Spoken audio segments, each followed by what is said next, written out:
Continue. And good evening and welcome to the Northwest San Pedro Neighborhood Council Planning and Land Use Committee. I will call roll. Jason Herring. Present. Chuck Hart. Here. Linda Alexander. Pat Nave. Here. Rock Ashfield. Rock's here, but he can't. Let me fix it, at least fix it so you can talk. Hey, Rock Ashfield. Where are you, Rock? He's muted. He's here, but he's, yeah, he's got to unmute himself. Alec Norman. Here. Jan is excused. Dan Dixon. Here. Greg Goldfarb. Craig. Here. And Diana Nave, I'm here. So we have a quorum. And we have no additional members of the public here. So we have a couple of things to do tonight. The first one, and maybe, Jason, can you put it up on the screen? You gotta make me co-host. The TD, oh, I haven't done that. Thank you. You know, I got to remember all these things. You want the TDM letter first? Yeah. And Alec, let's make Alec a co-host too. Always make you and Alec both, or try to remember to make you and Alec both co-hosts. So last meeting, Dan presented a draft letter on the transportation demand management. And there was a suggestion from Jason that we ought to be taking advantage of every opportunity to urge the city to promote rapid transit. And so we've added one paragraph to the end of the letter. So if we go down to the second page, there it is. The paragraph that's been added says, if the city is serious about reducing the use of private cars, it should make funding for public transportation a high priority. For starters, the city should demand that the Green Line and the Vermont Corridor Line be extended to San Pedro. City should also consider establishing a public transportation fund, and next word should be include payment into it as a major mitigation under the transportation demand management guidelines. So that's the letter. There was a motion and a second already there, but I guess we need to either start over or do a new motion or do an amended motion. So why don't we just do a new motion? Does someone want to move this letter? I move that we adopt this letter. Second. Moved. Jason seconded. Any discussion? Rock has his hand up. I Rock, have my hand up, but I don't know if you can see me or hear me. we can't see you, but we can hear you. Well, that's great. No, I don't have a question. I just want to let you know what I was doing. Oh, okay, great. Okay, so then I guess we're ready to vote. I don't see any other hands, unless you see something. Nope, okay. Jason, Yes. Chuck, Yes. Pat, Yes. Rock, Yes. Alec, Yes. Dan, Yes. Craig, Abstain. and Diana, yes. So it passes 6 yes and 1 abstention.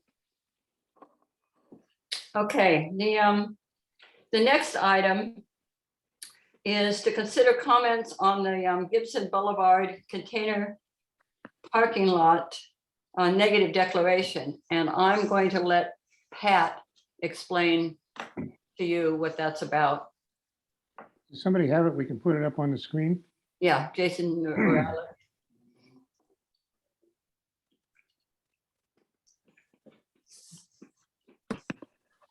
This is the long strip of land. It's just northerly of the Yangming offices and the police station on Gibson Boulevard. 18.66 acres.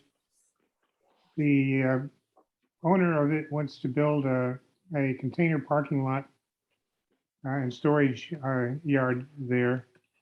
we read the negative declaration and basically focused on three areas. One is traffic, another is pollution or contaminated soil. And the third one is, you scroll down, I actually forgot what the third one was. Mm, Traffic. Like, Who's the traffic one? yeah, That we had was, soil. Oh, storm runoff. Stormwater runoff.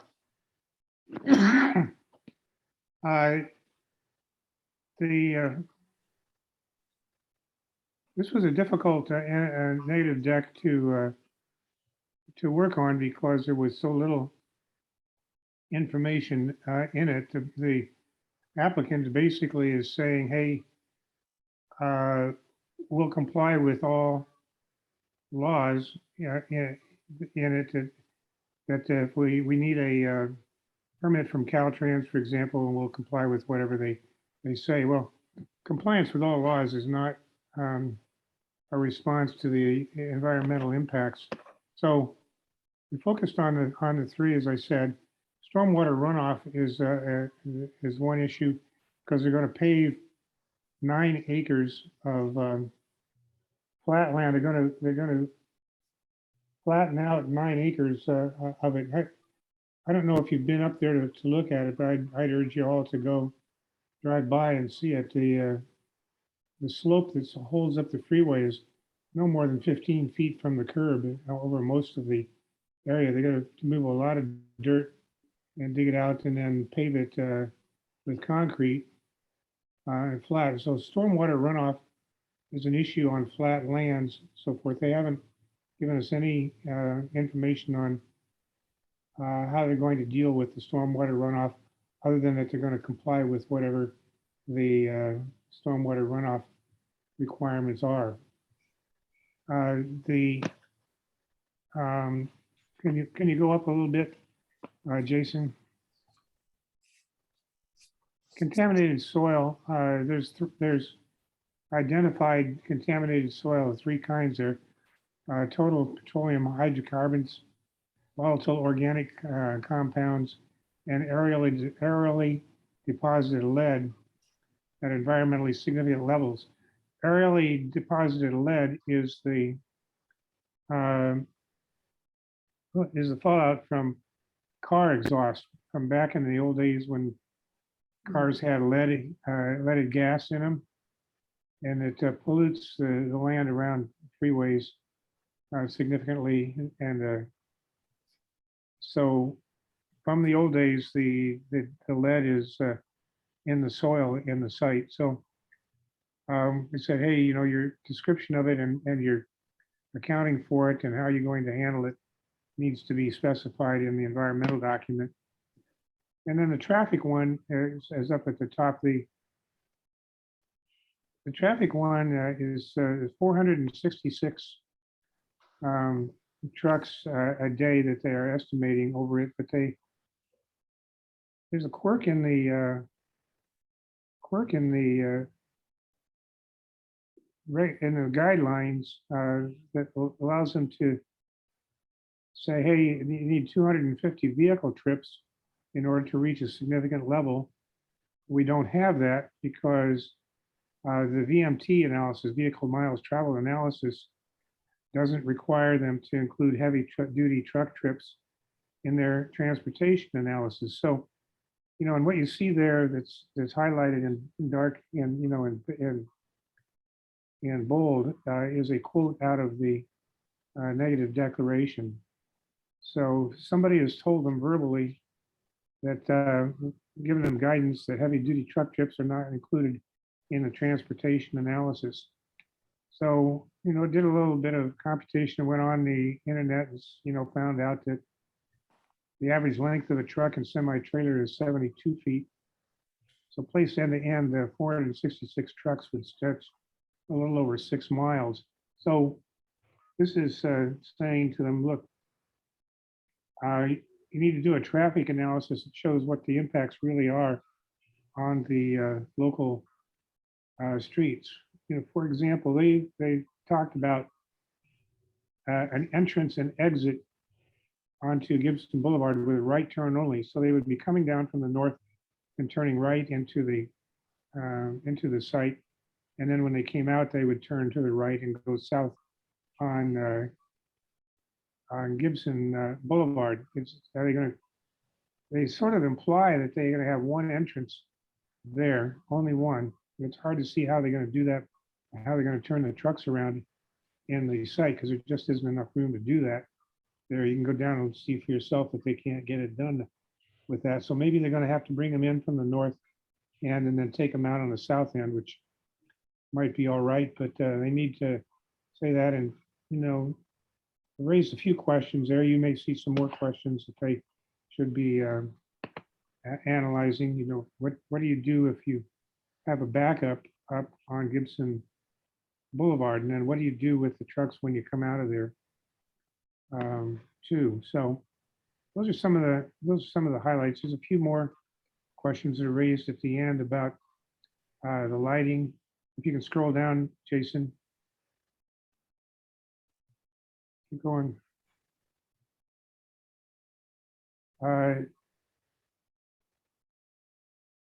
Further down in that, even their retaining walls, lighting, and container stacking. They're going to build 6 30-foot high retaining walls on the site. They need a Caltrans permit to do that, which they acknowledge. They haven't got them yet. I don't know what the Caltrans standards are. It seems to me to be. I really wonder if they can get their Caltrans permits to put retaining walls to hold up the freeway. Particularly these are mechanically stabilized earth retaining walls. 30 feet high is a 3-story building. There's a couple minor things too. They say that the law allows them to go 5 containers high, but they say in their negative declaration that they are going to stack containers 6 high, which would take them up to over a 5-story building height and violates the height ordinance. So those are little minor things that they should be addressing in here. The last section I want to call attention to is the mitigation. You know, typically in environmental documents, if you think there are significant negative impacts in a project, then you make suggestions for mitigation to take care of those impacts. And if you, I don't know, it wasn't to this committee, but to our port committee, I made a presentation on a program to try to develop mitigation measures that we can ask for when they seem like they're indicated in the projects. And one of these is that the port, you know, designs its truck terminals for 60,000-pound wheel loads and then puts them on to 35,000-pound wheel load streets, and it beats the streets up. So I think we've all had experience of stuff on Harbor Boulevard and Gibson and Front Street, Pacific, and everything where the streets have been torn up, and the port has gone in and repaired them when those kinds of things happen. So one of the mitigations that was on the mitigation list was fixing the streets. So this one would be saying, hey, there's some damage already, particularly down by the railroad tracks areas where the southbound, you know, all the trucks are kind of come out of their southbound, and it's going to go across this area.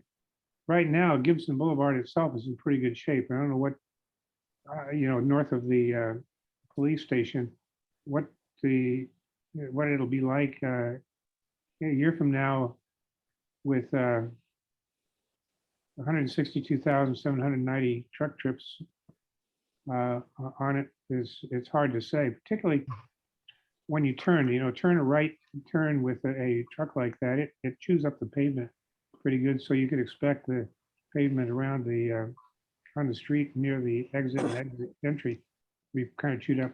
The other thing is the mitigation is the undergrounding the utilities. The port, when it constructed Gibson Boulevard, probably about now, it's about, it's 50 years ago, 45 years ago or so forth, took out old Wilmington San Pedro Road, which came along the waterfront there. You can see it on the drawing there on the left. Old Wilmington San Pedro Road came along there. There was a hill there. The port took the hill down, constructed Gibson Boulevard, and then had it declared a scenic highway, and then put the light poles above ground in that area and put them underground in the adjacent terminal. And you can see some of the poles here. This is down towards south of Channel Street. The next photo down, this is, I call this the iconic statue. It's the end of Channel Street in Gibson. And it says, I think it's 7, if I count right now, more than that. Now there's 9. It's like 9 or 10 crossbars on there. And I'm thinking, well, this proposed project is going to have some electricity to it. It's likely to result in some additional poles or cross arms, and certainly more wires strung across Gibson. That's pretty much it. I'm assuming that people have read this already, so I'm prepared to answer some questions if you have some. Thank you, Pat. Let me take this first, that that's a motion from you to approve this. Oh, okay. Yeah, I'm sorry. I should have put the motion out there first, and then I guess I would And need then, a second. so then I need to ask if there's a second to the motion. I'll second. What was Jason? Okay. Yeah. And then Dan Dixon has his hand up.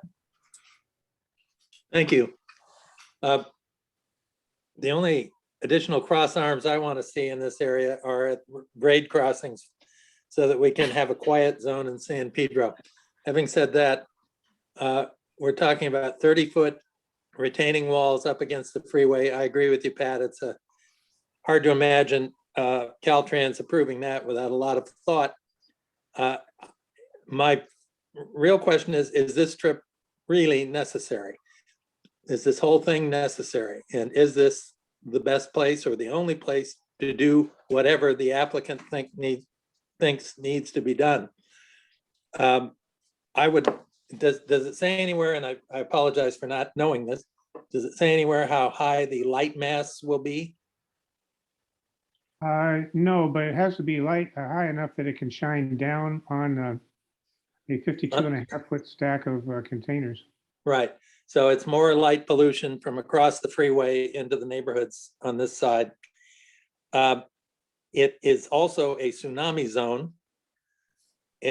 That's of little import until it actually happens, but it'll happen one of these days.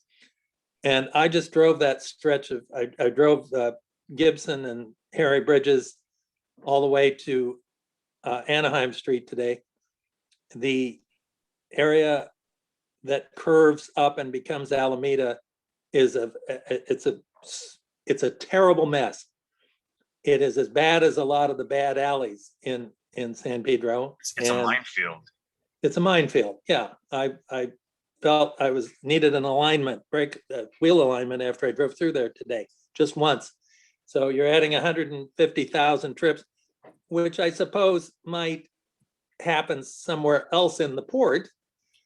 But I frankly think this is a lousy place to be stacking more cans from these ships. I think of Harry Bridges Boulevard and that whole stretch of road as a dividing line between the port and civilian use. I think it's a negative for the police station, a negative for that office building there, and it's just a negative for the whole community. I don't like it. It stinks. Thank you. Before I take the next comment, it seems to me like there were a couple of things that you raised, Dan, that might be things that Pat might want to incorporate. One was the reference to the tsunami zone. And Yes. the other was the reference to as a part of the traffic analysis, the reference to the wear and tear on the road itself, which I don't believe was actually in there. Pat, do you want to comment on either of those things? Well, the wear and tear on the road itself is the first mitigation measure. Right, I'm just wondering if you want to also reference it up above when you're talking about the traffic analysis. Sure, we can put it in there. Let me ask Dan a question. One of the things that's on the mitigation measure list that we're kind of working on also was a rail quiet zone, and there is a rail quiet zone that could be used there at the entrance right there by Gibson Boulevard off ramp. So we can add that as a mitigation measure. Yes. As much as I would like to see that, it does not obviate my opposition to this, but sure, add it in. That would be great. I also want to put a word of caution, you know, that our opposition or support for a project isn't really relevant when we're doing an environmental analysis. We're looking at if there are any significant negative impacts that need to be addressed on whether we like the project or not. You're right, Pat. I'm being peakish, Well, if that's a word. No, I'm not in a friendly mood about it tonight.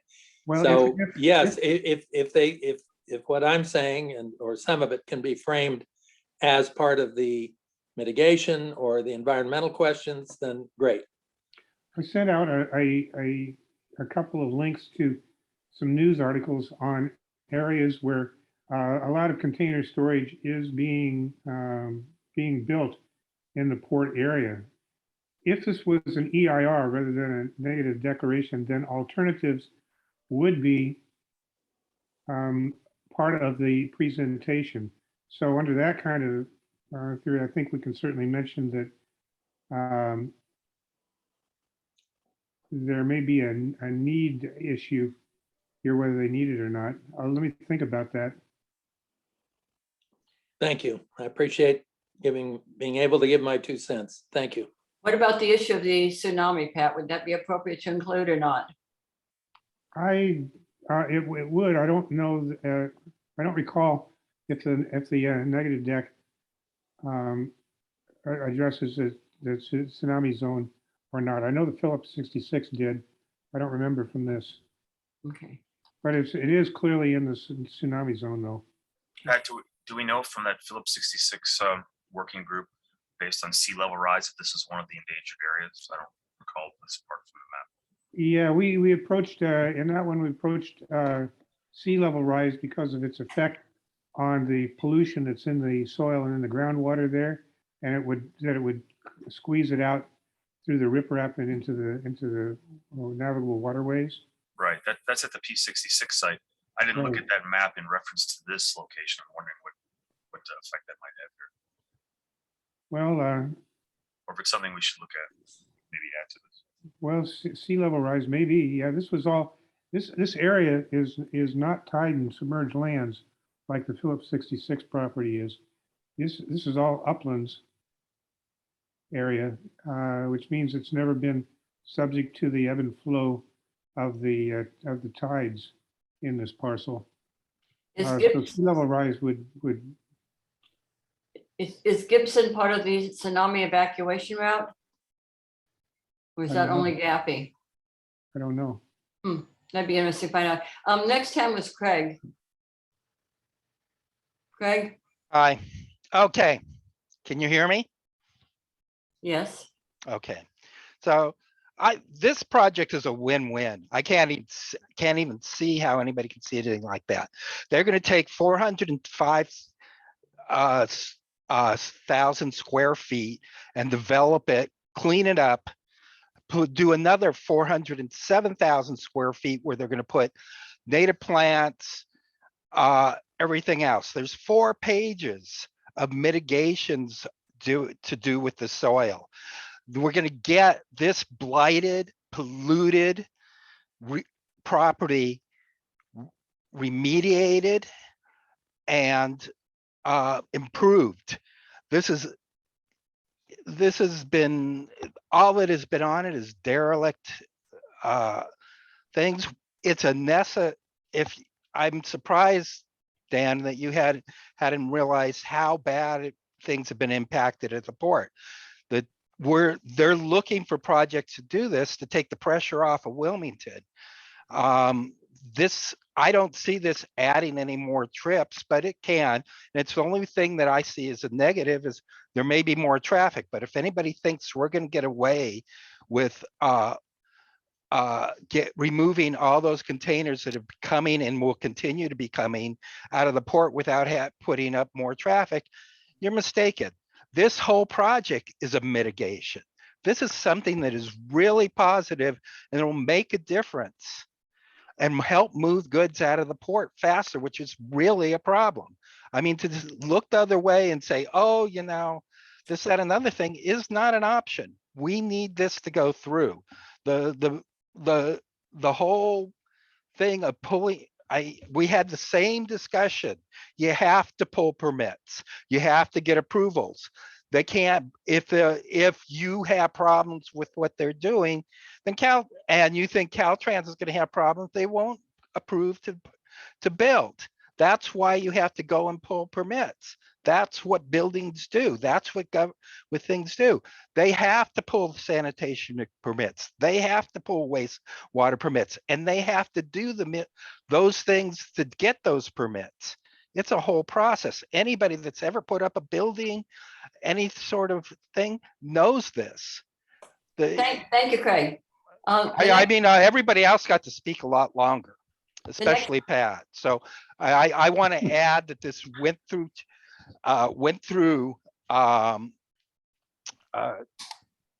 the port committee, and Pat didn't get traction with it.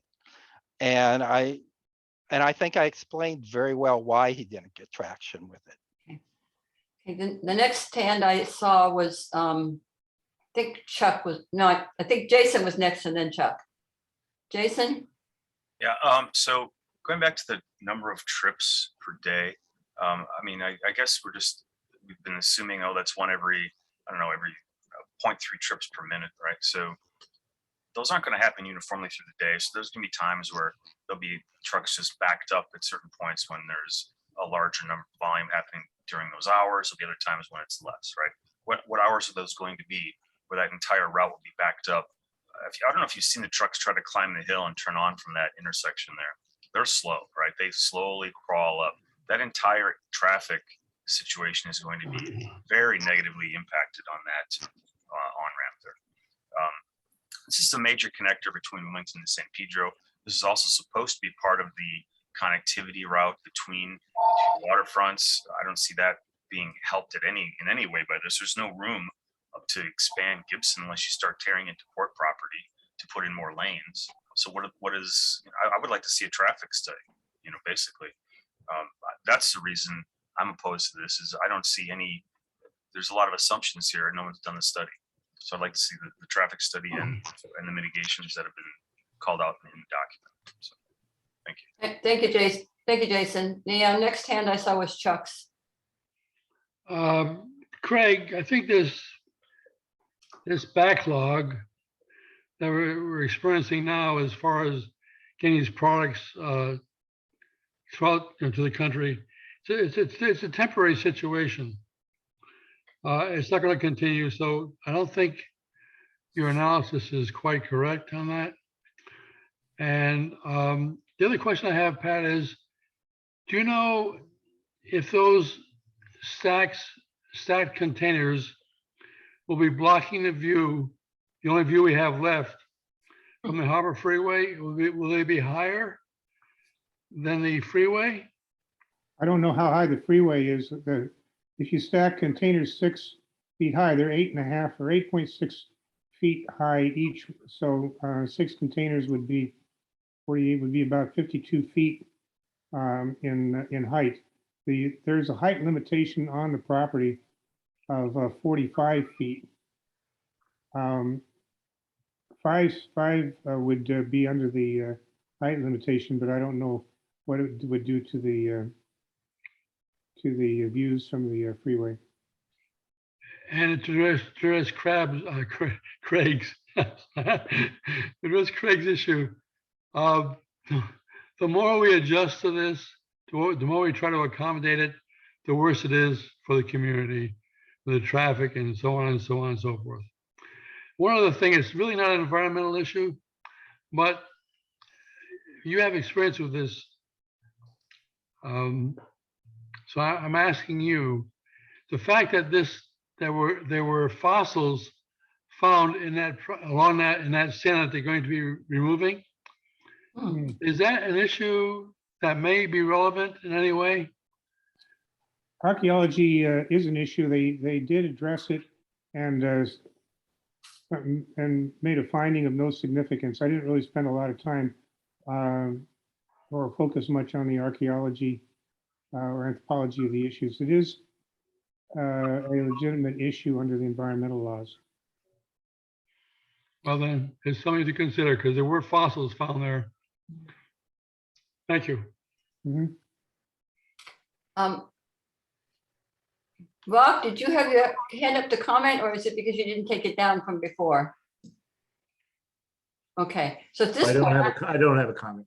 okay, at this point, I'm going to ask if there's any, if anyone wants to make any amendments or changes, propose any changes to the letter. One other piece of information, sorry, the height of the 110 is about 25 meters at that point. 25 meters? Yeah. Or 75 feet roughly. Above sea level, sorry. Oh, And Gibson is 6 meters above sea level. So you've got, 19 meters of elevation difference. so about 57 feet, 60 feet roughly. Okay, Oh, So, I mean, there's been a lot of fallacious back and forth on this. Nobody's gonna build. Hey, that Craig, big- wait a minute, you weren't called on. Everybody else was talking. Okay, now I'll call on you, Craig. Everybody else was talking when when they weren't called on, and all of a sudden I get called out about it. Sorry, but yeah. Now Yeah, it was I too. recognized you. Now you recognize me. You didn't recognize Jason, but he spoke. You didn't recognize, and you didn't cut him off. So, you got to be consistent, or you're just showing bias. One, nobody's going to build that big of a project and spend that kind of money for something that's a short-term problem. That problem is a long-term problem. They've at least 9 months. They're not going to spend that they have documented now. The port is getting more and more goods. It's going to continue getting more and more goods. It's how things work. Okay, that's why they did that extent. They increased the capacity on the freeway on ramps and off ramps. We all watched it. We all signed off on it, and it's gonna happen.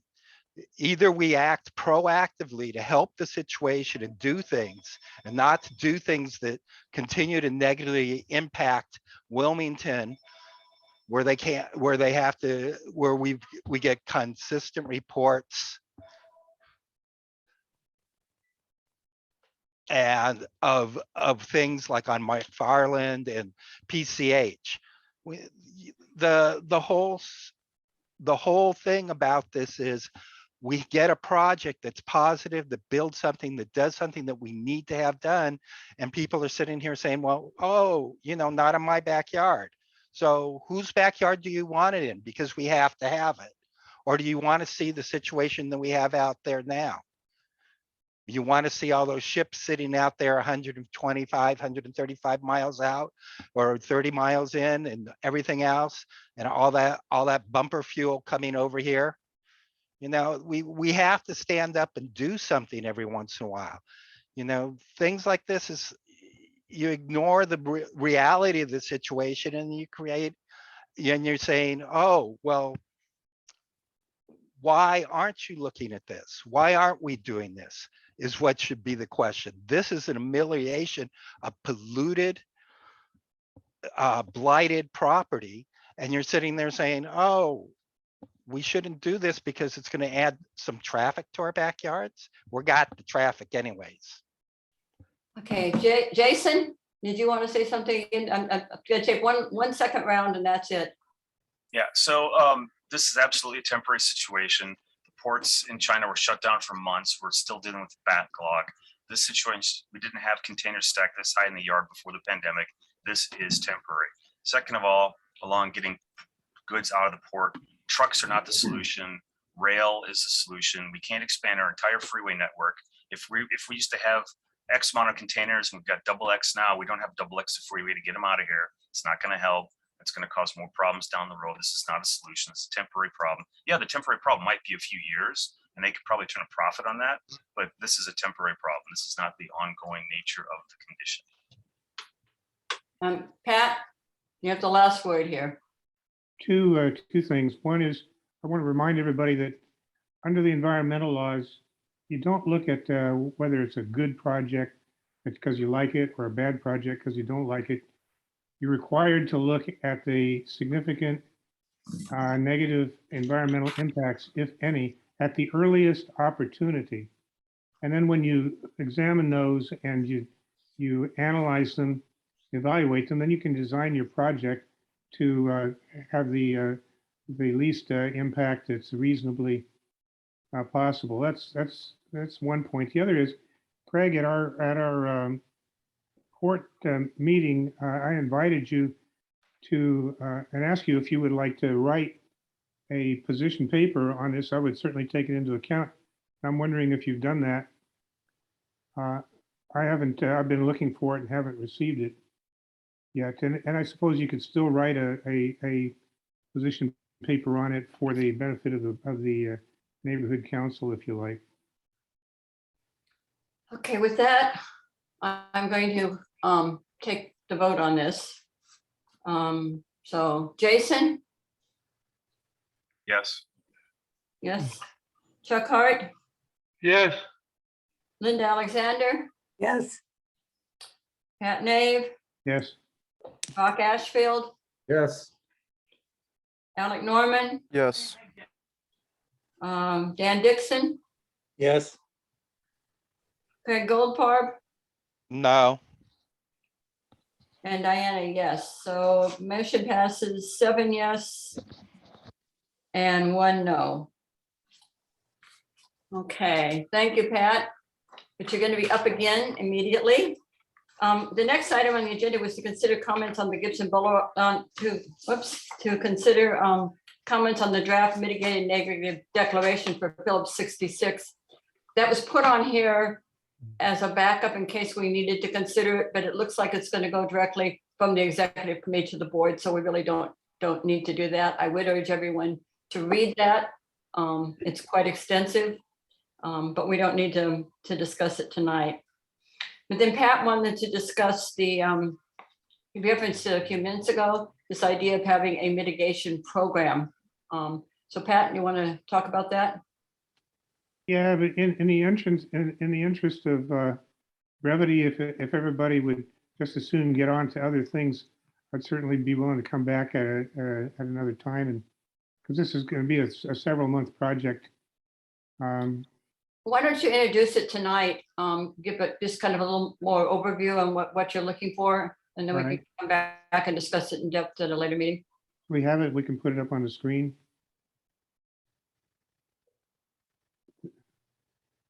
I don't know who's got it. I don't think that's in our agenda doc, is it? Oh, I'll give a real brief oral overview. I gave it to the port committee at its meeting in December, and I'm going to go to other committees too, issues committee and environment and sustainability and some others. But there's two kinds of categories of things where the port has had an impact and continues to have an impact on our community. One is in terms of policies. There are, and the other is in terms of what they've actually done over the years that has had an impact, in my view anyway, on the local community, and we can ask them to remediate and change it. I'm going to take that group first because there were 5 items in that group. You've seen a couple of them already as in the discussion on Gibson Boulevard. The port has regularly put its utilities underground in its own terminal areas and certain other areas around the port. But then when it gets to the interface between the port and the community, they put the utilities above ground. So Gibson Boulevard, all along there are some, it's a designated scenic highway, but they've got the utilities above ground. So that is one area of remediation or change that they can make and address. Another one is railroad horn noise. The railroads operate under federal law, but federal law provides for quiet zones where railroads do not have to blow their horns. Without it, they have to blow 2 longs, a short and a long, at 107, I think, or 117 decibels, quite loud, unless there's a designated quiet zone. And there are 58 quiet zones in the state of California. There is one in the county of Los Angeles. It's in Glendale. What the port has done is every time they've created a crossing, for example, they're right at the Gibson Boulevard off ramp. That's the one we actually hear. We usually attribute it to the Rancho LPG tanks, but that sound that you hear is really from across the freeway. Those horns carry a long way, and they blow 2 longs, a short and a long, every time they're doing switching operations and come up to within 50 feet of that crossing. They have to blow their horns. So if they were to put an additional crossing arm on each side, right now there's a crossing arm going in and a crossing arm coming out, but if they put a crossing arm on the other side of the track on both sides, like I actually had 4 crossing arms, so cars couldn't weave around them, then they could have a quiet zone. And so that's what, there's a couple of other things they could do too that might be less costly to them, but that would be another item of things that they have done in the past, made a conscious decision to do. They could have done something else that would have been a bigger benefit to our community. It's particularly loud in Wilmington where they're much closer, the crossings are much closer to houses. So that's 2. The third one is the aesthetic impact of the cranes in the West Basin particularly. There's about 40 cranes in there. And it basically looks like a scrapyard with those cranes. They paint them every 3 years anyway. So the request would be, hey, when you paint the cranes, paint them a light gray or a light blue, or come up with a palette of painting. It won't cost you anything more, but it would blend in with the sky and be less industrial looking for visitors coming to the port, for example, in particular, because they come right down past those cranes when you come south on the Harbor Freeway. Fourth one was how the port uses its vacant lots that it has throughout the port area. They went through a period of time when they acquired any property that was voluntarily put up for sale, the port would pay the appraised value. So the port has a lot of lots all through the neighborhoods. They're off the tax rolls. They're fenced off. They do fence them and they weed them once a year, cut the weeds down. Some of them I think they are renting, and for other stuff in residential areas for industrial use, usually a storage. Some may even have, I've heard that there are containers on some, I don't know that for a fact. And then the fifth one is the roadways. Did I already cover roadways? They beat up the roadways, and it's because the adjacent roadways are designed for lighter rail loads. Some of them are Bridges Boulevard. They knew they had a problem. Bridges Boulevard has got, it's designed to withstand anything and everything for 1,000 years. I mean, it's really a strong road, but the other ones around the neighborhood are not. And Gibson has already had to be repaved once because of the road levels.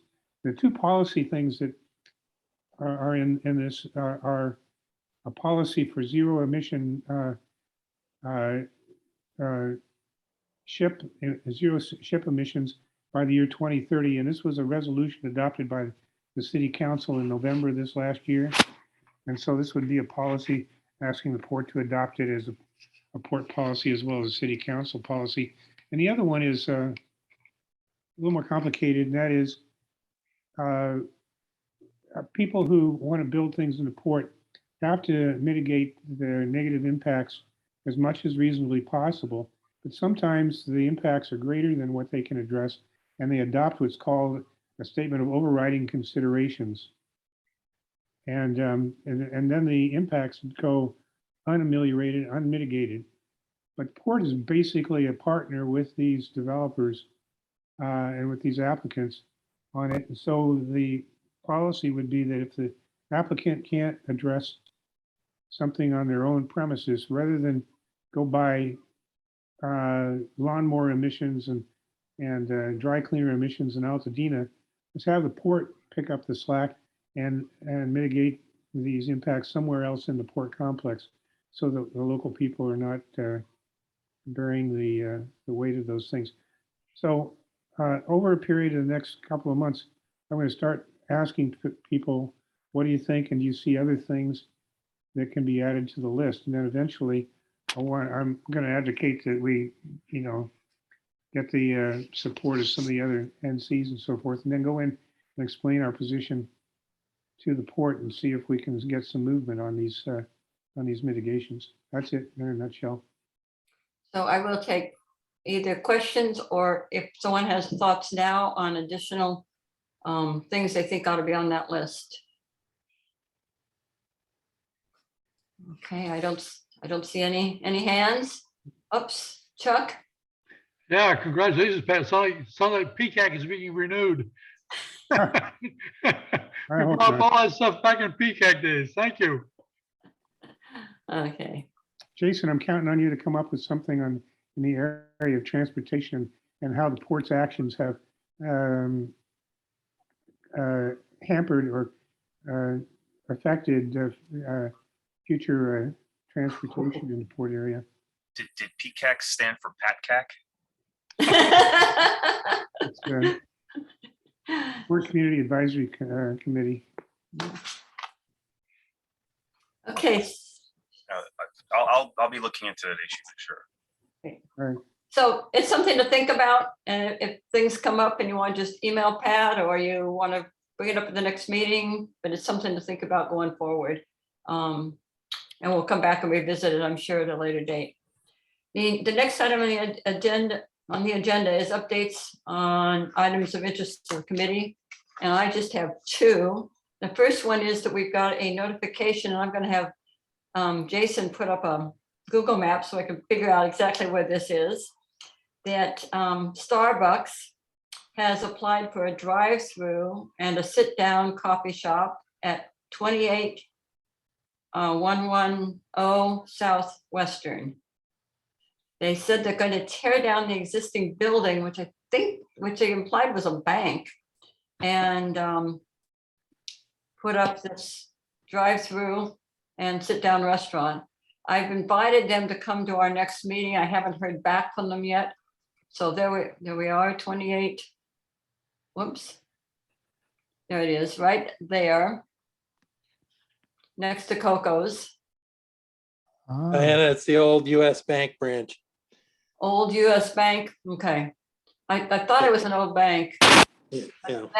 That's the location. There's already a Starbucks, you notice, in that shopping center, which so Inside Albertsons. I don't know if this would be to replace that. I would guess that's probably what they're going to do. No, there's a Starbucks right there. It's not in Albertsons. They may have something in Albertsons. There's a Starbucks already there. Right, Yeah. there are two. Yeah. Correct. And I Yeah, don't know if there's you've still seen what the traffic does on Starbucks at 9th and Gaffey. It just gums up 9th. So there's Yeah. a lot of stuff I don't really like. Well, and then we've seen what it does inside the parking lot at for the In-N-Out Burger. So we'll have to, I'm sure we'll want to be looking at that carefully. So I've invited them to next meeting. We'll see. Hopefully they'll respond. I'm assuming that with the holidays and something, it may take a couple days to hear back from them. If not, I'll try again. If you can't get out of your car, you don't deserve coffee.